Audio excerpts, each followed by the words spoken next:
কোরআন অবমাননাকারী যে করেছে তাকে কয়েকদিন অ্যারেস্ট করে তারপর ছেড়ে দিয়ে এই সব টাল বাহানা চলবে না। প্রয়োজনে স্বাধীন মেডিকেল টিম গঠন করে তাদেরকে দিয়ে বলাতে হবে, সে যদি বিকারগ্রস্ত হয় তাহলে কতটুকুন বিকারগ্রস্ত, তাকে কি বাইরে ছাড়া যাবে নাকি মানুষের হসপিটালে ভর্তি করতে হবে। আর যদি ইচ্ছাকৃতভাবে পাগল সেজে সুবিধা নেওয়ার চেষ্টা করে তাকে দৃষ্টান্তমূলক শাস্তির ব্যবস্থা করে পরবর্তী ষড়যন্ত্রকারীদের বিষ দাঁত উপড়ে ফেলে স্বাধীন সার্বভৌম ধর্মপ্রাণ বাংলাদেশের ইনসাফের বাংলাদেশ প্রতিষ্ঠা করতে হবে। যতদিন না পর্যন্ত ইসলাম অবমাননা এবং কোরআন অবমাননার বিরুদ্ধে আমার হিন্দু ভাই, আমার হিন্দু বোনেরা প্রতিবাদ করার জন্য রাজপথে দাঁড়াতে না পারবে, ততদিন পর্যন্ত মুসলমানেরা যদি কলিজা কেটেও মন্দির পাহারা দেয় আমরা ইনসাফের রাষ্ট্র প্রতিষ্ঠা করতে পারবো না। স্থিতি তারা তৈরি করতে চায়। আপনাদের মাধ্যমে বলতে চাই, কোরআন কারীম, ত্রিপিটক, বাইবেল, এই সমস্ত রিলিজিয়াস স্ক্রিপ্ট বাংলাদেশের প্রত্যেকটা ধর্মপ্রাণ মানুষের কাছে অত্যন্ত সম্মানিত। আপনি দেখেন এখানের আলিমরা মাঝে মধ্যে অতি কঠোর ভাষায় কথা বলেন, কিন্তু দেখবেন না কোনো মাহফিলে বা কোনো প্রোগ্রামে তারা অন্য কোনো ধর্মের ধর্মগ্রন্থকে আঘাত করেছে বা এরকম বাজে শব্দ চয়ন করেছে। যদি কেউ ভুলেও করে থাকে, আপামর মুসলমান দেশপ্রেমিক মানুষ তার বিরুদ্ধে সব থেকে বড় প্রতিবাদ জারি রাখে।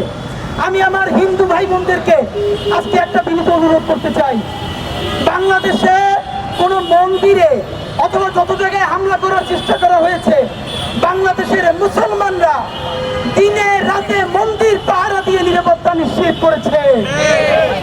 আমি আমার হিন্দু ভাই বোনদেরকে বলতে চাই, বন্ধুরা, এই যে কোরআন অবমাননা করা হলো, এর প্রতিবাদ করার একমাত্র দায়িত্ব কি মুসলমানের নাকি আমার হিন্দু ভাই বোনের? যতদিন না পর্যন্ত ইসলাম অবমাননা এবং কোরআন অবমাননার বিরুদ্ধে আমার হিন্দু ভাই, আমার হিন্দু বোনেরা প্রতিবাদ করার জন্য রাজপথে দাঁড়াতে না পারবে, ততদিন পর্যন্ত মুসলমানেরা যদি কলিজা কেটেও মন্দির পাহারা দেয় আমরা ইনসাফের রাষ্ট্র প্রতিষ্ঠা করতে পারবো না। সুতরাং আমরা প্রত্যাশা করি আগামীকাল শাহবাগে বাংলাদেশের ধর্মপ্রাণ হিন্দু ভাইয়েরা, খ্রিস্টান ভাইয়েরা, চাকমা ভাই বোনেরা, পাহাড়ি সমতলী সবাই মিলে আপনারা এই কোরআন অবমাননার প্রতিবাদ করবেন। তবেই আমরা বুঝতে পারবো দিল্লির আধিপত্যবাদ এবং বড় হত্যাকারী আওয়ামী লীগের ষড়যন্ত্রকে ভেস্তে দিয়ে সবাই মিলে আমরা আমাদের ইনসাফের বাংলাদেশ প্রতিষ্ঠা করতে পারবো ইনশাআল্লাহ। বন্ধুরা, আপনাদেরকে চূড়ান্ত ভাবে বলতে চাই, এই কোরআন অবমাননাকারী যে করেছে তাকে কয়েকদিন অ্যারেস্ট করে তারপর ছেড়ে দিয়ে এই সব টাল বাহানা চলবে না। প্রয়োজনে স্বাধীন মেডিকেল টিম গঠন করে তাদেরকে দিয়ে বলাতে হবে, সে যদি বিকারগ্রস্ত হয় তাহলে কতটুকুন বিকারগ্রস্ত, তাকে কি বাইরে ছাড়া যাবে নাকি মানুষের হসপিটালে ভর্তি করতে হবে।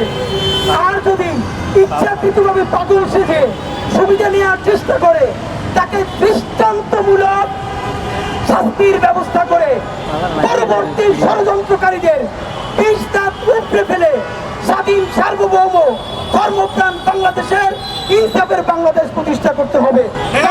জিন্দাবাদ, ইনকিলাব জিন্দাবাদ।